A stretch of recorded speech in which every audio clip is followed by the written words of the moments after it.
ഹെറോദോസ് യൂദയായുടെ രാജാവായിരുന്ന കാലത്ത് അബിയായുടെ ഗണത്തിൽപ്പെട്ട ഒരു പുരോഹിതനായിരുന്നു സക്രിയാസ്.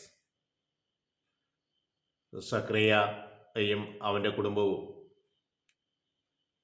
ദൈവസന്നിധിയിൽ നീതിനിഷ്ഠരും കർത്താവിൻ്റെ കൽപ്പനകളും പ്രമാണങ്ങളും കുറ്റമറ്റ വിധം അനുസരിക്കുന്നവരുമായിരുന്നു. സക്രിയയുടെ ഭാര്യ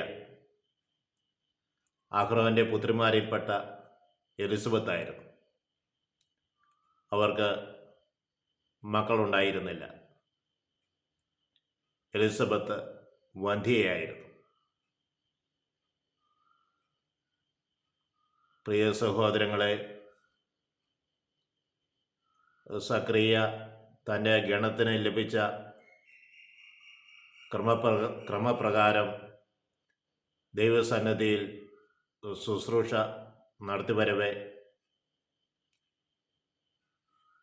കർത്താവിൻ്റെ ആലയത്തിൽ പ്രവേശിച്ച്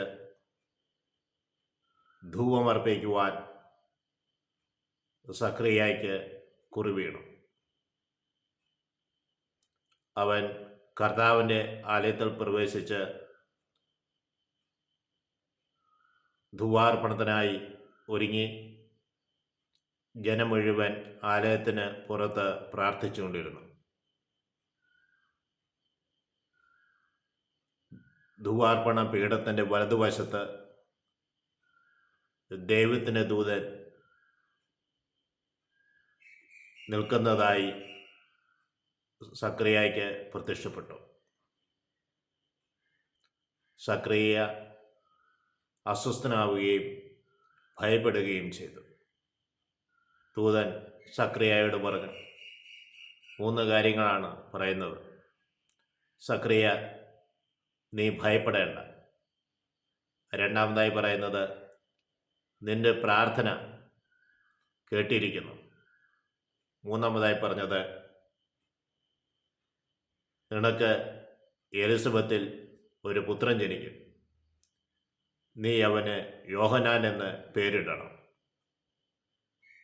യോഹന്നാന് ലഭിക്കുന്ന ദൈവത്തിൻ്റെ കൽപ്പനപ്രകാരം ദൂതത്തിൽ നിന്ന് ലഭിക്കുന്ന മംഗളകരമായ വാർത്തയാണ്.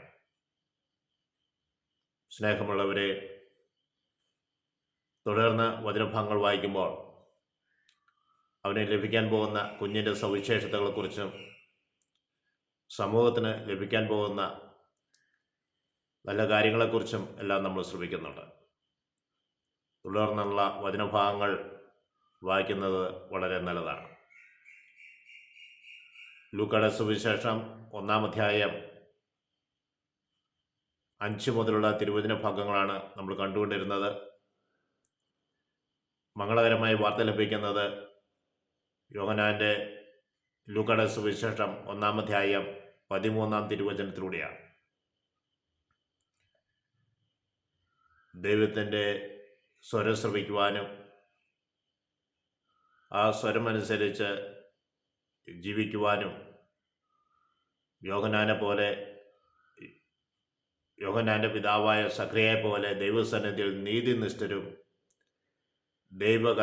കർത്താവിൻ്റെ കൽപ്പനകളും പ്രമാണങ്ങളും കുറ്റമറ്റ വിധം അനുസരിക്കുന്നവരുമായി നമുക്ക് തീരാം. ദൈവം നമ്മളെവരെയും അനുഗ്രഹിക്കട്ടെ എന്ന് പ്രാർത്ഥിക്കുന്നു.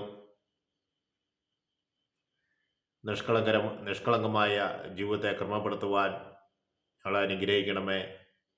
പരിശുദ്ധ അമ്മയെ ഞങ്ങൾക്ക് വേണ്ടി പ്രത്യേകമായി മധ്യസ്ഥം വഹിക്കണമേ. പിതാവിനും പുത്രനും പരിശുദ്ധാത്മാവിനും സ്തുതി. ഈശോ മിശിഹായ്ക്ക് സ്തുതിയായിരിക്കും.